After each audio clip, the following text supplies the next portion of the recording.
Good evening students. आज के lecture में अपन सीखेंगे आयु पर योग गुणधर्म। योग के गुणधर्म कौन कौन से आयु फॉलो करता है। इससे पिछले लेक्चर में अपन ने सीखा था आयु पर संक्रियाएं, इसमें योग, गुणन, अधिक संख्याओं का गुणन, व्यकलन, ये सब सीखा था।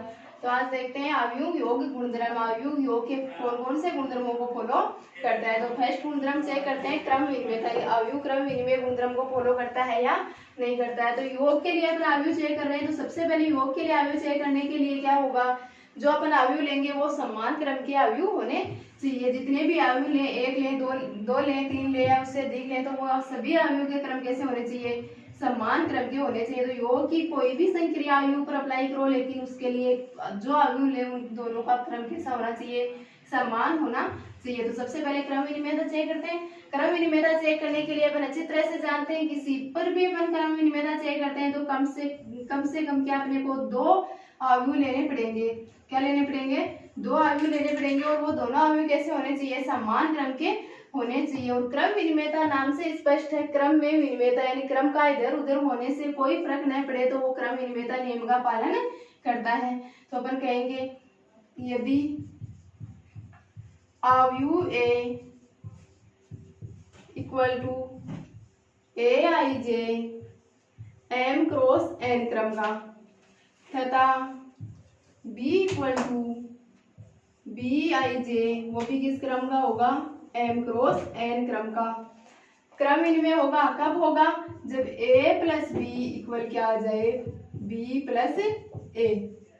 तो अपन कहेंगे कि आयु क्रम विनिमय नियम का पालन करता है। यदि आयु देखा है a equal to A I J M cross N क्रम का है तथा b equal to B I J M cross N क्रम का, तो ये कंडीशन बन जाए a plus B equal to B plus A, तो अपन कहेंगे कि ये क्रम विनिमय नियम का पालन करता है। अदरवाइज कहेंगे क्रम विनिमय नियम का पालन नहीं करता। तो इसके लिए अपन चेक करते हैं कि क्रम विनिमय नियम का पालन करेगा या नहीं करेगा।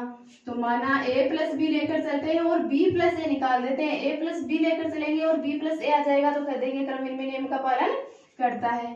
तो a प्लस बी मैट्रिक्स का योग सीखा था अपन ने, A I J M cross N plus B I J M cross N संगत एलिमेंटों का ऐड हो जाएगा और मैट्रिक्स भी अपने पास समान क्रम की है। तो योग होकर क्या बनेगा, A I J plus B I J M cross N क्रम की। ए आई जे और बी आई जे क्या है, एलिमेंट्स है, यानी या तो कोई संख्या है या कोई राशि है, चर।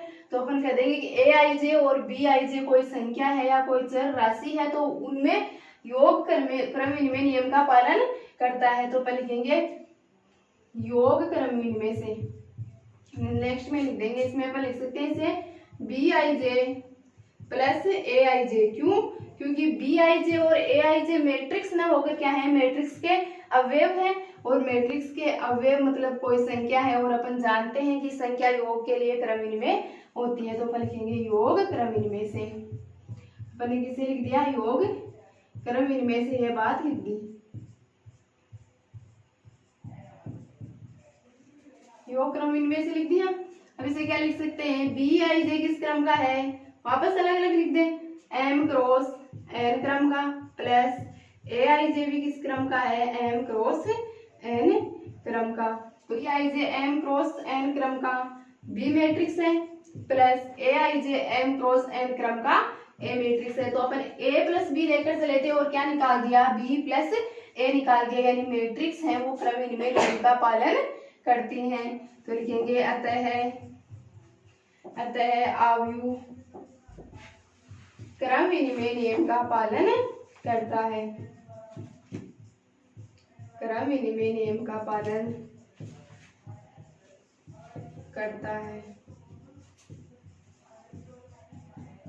क्रम विनिमय नियम होता है क्या है, क्रम में परिवर्तन करने से कोई फर्क नहीं पड़े। तो क्रम में परिवर्तन हो गया, a प्लस बी लेकर चले थे और क्या निकाल दिया, b प्लस ए निकाल दिया, यानी जो अपना आयु है वो क्रम विनिमय नियम का पालन करता है। तो एक प्रॉपर्टी तो योग के लिए आयु ने सेटिस्फाई करा दी।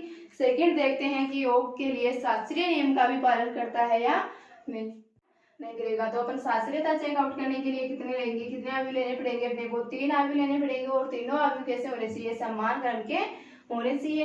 तो देखते हैं आव्यूह दे रखा है अपने पास 3 आव्यूह A इक्वल टू दे रखा है AIJ M क्रॉस n क्रम का, B इक्वल दे रखा है BIJ M क्रॉस n क्रम का, तथा C इक्वल दे रखा है CIJ M क्रॉस n क्रम का। तीनों आव्यूहों के क्रम समान है, तो समान क्रम के आव्यूहों के लिए क्या सेक लेंगे, साचर्यता सेक लेंगे। तो साचर्यता अपन जानते हैं क्या होती है, A plus B plus C equal क्या आना चाहिए, A plus B plus C। यानी पहले AB को ऐड करके बाद में C को ऐड करो, चाहे पहले BC को ऐड करके बाद में A को ऐड करो, कोई फर्क नहीं पड़ना चाहिए। तब तो अपन कह देंगे कि साचर्यता नियम का पालन करता है, अदरवाइज अपन कहेंगे साचर्यता नियम का पालन नहीं करता।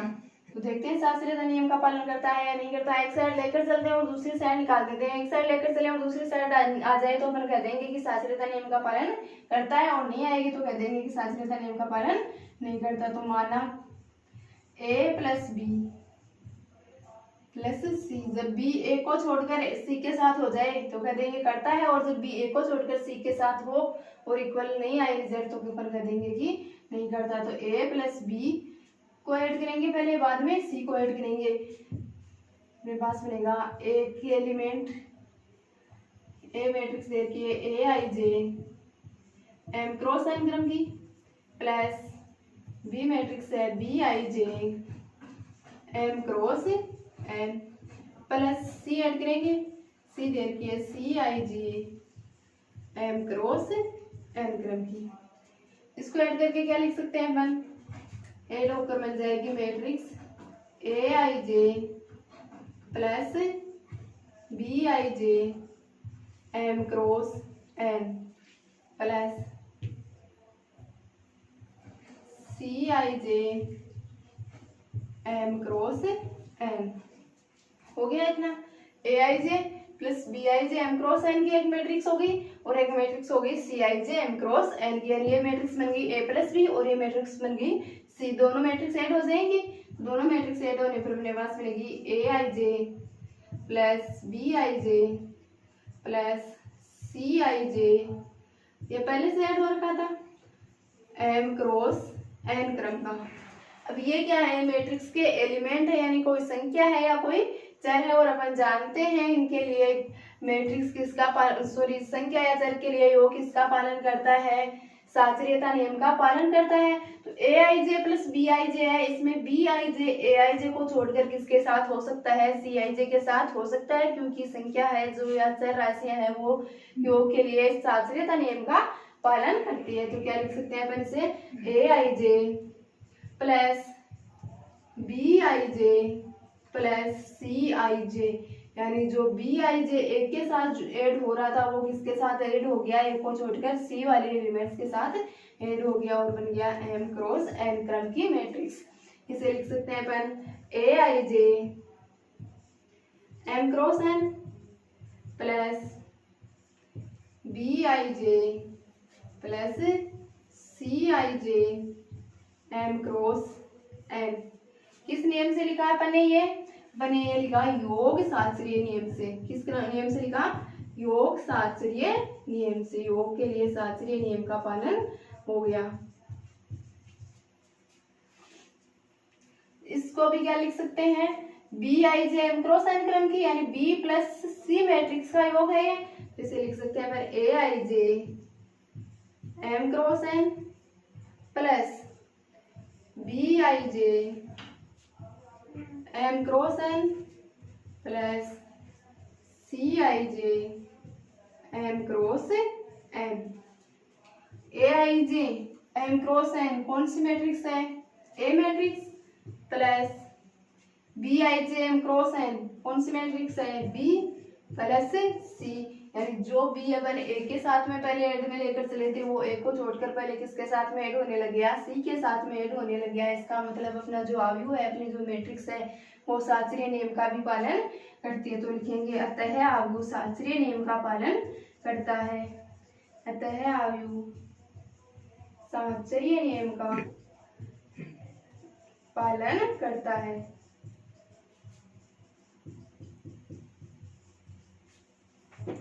अवयव ने क्रम विनिमय नियम का भी पालन कर लिया, योग के लिए शास्त्रीय नियम का भी पालन कर लिया। आगे के गुणधर्म और देखते हैं करता है या नहीं करता है। नेक्स्ट प्रॉपर्टी देखते हैं योज्य तत्समक, यानी योग के लिए तत्समक अवयव क्या होगा। तो अपन जानते हैं योग के लिए तत्समक या किसी के लिए तत्समक अवयव निकाले तो क्या होना चाहिए। अगर उसमें कोई अवयव जैसे अवयव का तत्समक निकालेंगे तो ऐसे अवयव जिसको उस अवयव में ऐड करने पर कोई परिवर्तन न हो, वो अपनी पुरानी अवयव वापस प्राप्त हो जाए तो अपन कहेंगे कि ये जो नई अवयव अपन ने ली थी वो अपनी पुरानी अवयव की योज्य तत्समक अवयव कहलाती है। तो अपन देखें कि एक अवयव ए दे रखी और इसमें से कौन सी अवयव ऐड करें कि उसकी अवयव वापस ए ही अपने को प्राप्त हो जाए, ए में कोई परिवर्तन न हो। तो ऐसी अवयव अपने पास शून्य अवयव ही बन सकती है। और यह चित्र जानते हैं कि अवयव में योग लगाने के लिए क्या करना है, समान क्रम की अवयव अपने को लेनी पड़ेगी। यानी अगर अवयव m क्रॉस n क्रम की है तो अवयव जो शून्य अवयव अपने को प्राप्त हो वो भी m क्रॉस n क्रम की ही प्राप्त होनी चाहिए। तो देखते हैं, एक अवयव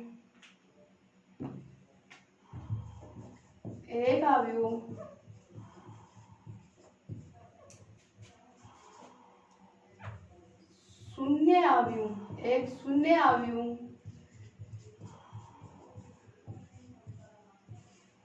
अवयव ए का तत्समक अवयव कहलाता है। तत्समक अवयव कहलाता है। क्यों कहलाता है? क्योंकि ए में अपन उस शून्य अवयव को ऐड करें तो क्या प्राप्त होगा, अपने को वापिस ए ही प्राप्त होगा। चाहे शून्य अवयव में ए में पहले ऐड करो चाहे बाद में ऐड करो, क्या प्राप्त होगा, अपने को वापिस ए ही प्राप्त होगा। तो शून्य अवयव है वो अवयव का क्या कहलाता है, तत्समक अवयव कहलाता है। और ये शून्य अवयव कैसा होना चाहिए, जिस क्रम का अवयव ए देर का है उसी क्रम का शून्य अवयव होना चाहिए। तो ये अपना शून्य अवयव ए का क्या कहलाएगा, तत्समक अवयव कहलाएगा। लिख देती हूँ, तथा अवयव ए तथा शून्य अवयव का क्रम समान होना, ए तथा शून्य अवयव का क्रम समान होना चाहिए। शून्य अवयव का क्रम समान होना चाहिए। शून्य अवयव ऐड करेंगे अवयव ए में तो उसमें कोई परिवर्तन नहीं आएगा, यानी अवयव ए ही अपने को वापस प्राप्त हो जाएगा। तो अपन कह देंगे कि जो शून्य अवयव है वो अवयव ए का तत्समक अवयव कहलाता है। फोर्थ पॉइंट देखते हैं योग के लिए प्रतिलोम यानी योज्य प्रतिलोम। योज्य प्रतिलोम, प्रतिलोम का मतलब क्या हुआ, प्रतिलोम का मतलब ये हुआ कि अपन जो अवयव अपने को देर का है उसमें ऐसा कौन सा अवयव ऐड करें कि उससे अपने पास तत्समक अवयव प्राप्त हो जाए। और तत्समक अवयव क्या है, अपना शून्य अवयव तत्समक अवयव है। यानी अपने पास जो अवयव देर का होगा उसमें कैसा अवयव ऐड करें कि उससे शून्य अवयव प्राप्त हो जाए। तो अपन कहेंगे अवयव ए का प्रतिलोम अवयव क्या कहलाएगा, इसमें माइनस ए को ऐड कर दे तो क्या आ जाएगा, शून्य अवयव। तो अवयव ए का अवयव है माइनस ए, कैसा, माइनस ए, क्या कहलाता है, योज्य प्रतिलोम कहलाता है। क्या कहलाता है, योज्य प्रतिलोम कहलाता है।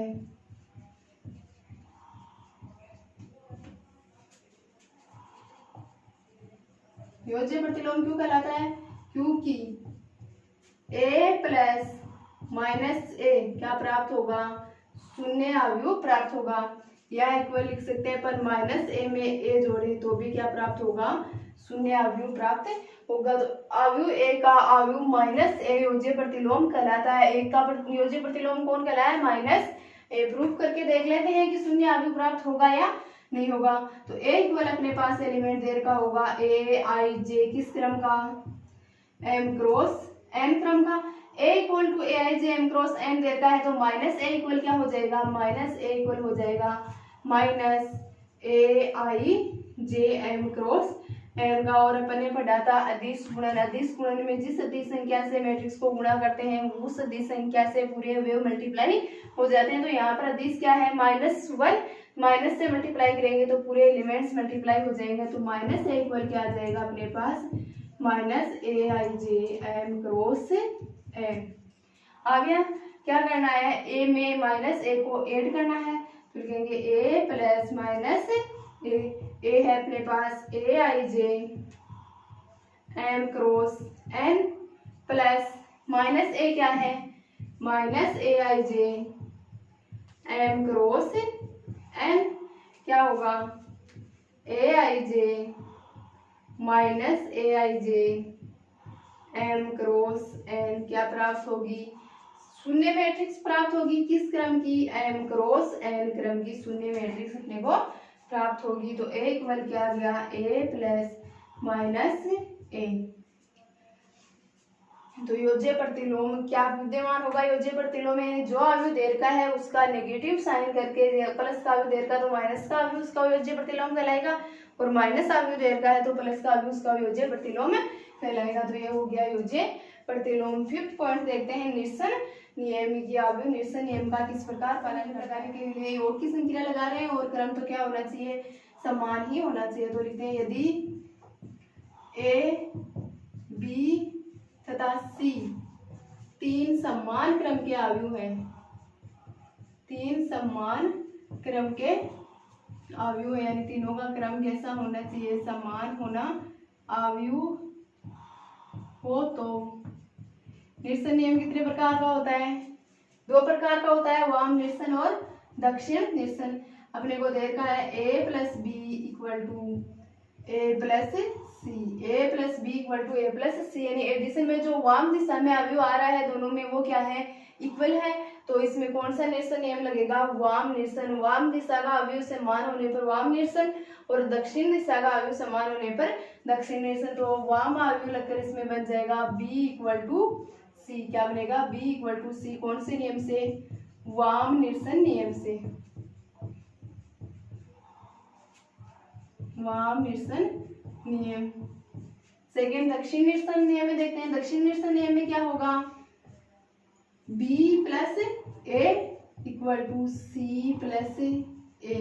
इस प्रकार इस बार ए कौन सी दिशा में आ गया है, दक्षिण दिशा में आ गया है, यानी जो समान अवयव है वो दक्षिण दिशा में है।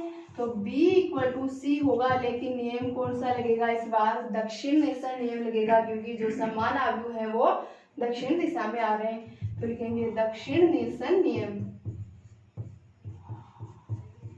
दक्षिण निरसन नियम। तो निरसन नियम हो गए दोनों, वाम निरसन और दक्षिण निरसन। वाम निरसन लगाने के लिए वाम दिशा में अवयव समान होना चाहिए, दक्षिण निरसन लगाने के लिए दक्षिण दिशा में अवयव समान होना चाहिए। तो इसी के साथ अपना अवयव योग गुणधर्म कंप्लीट होते हैं, और नेक्स्ट लेक्चर में देखेंगे अपन गुणन के लिए योग, अवयव के गुणन गुणधर्म। तो आज के लेक्चर में इतना ही काफी।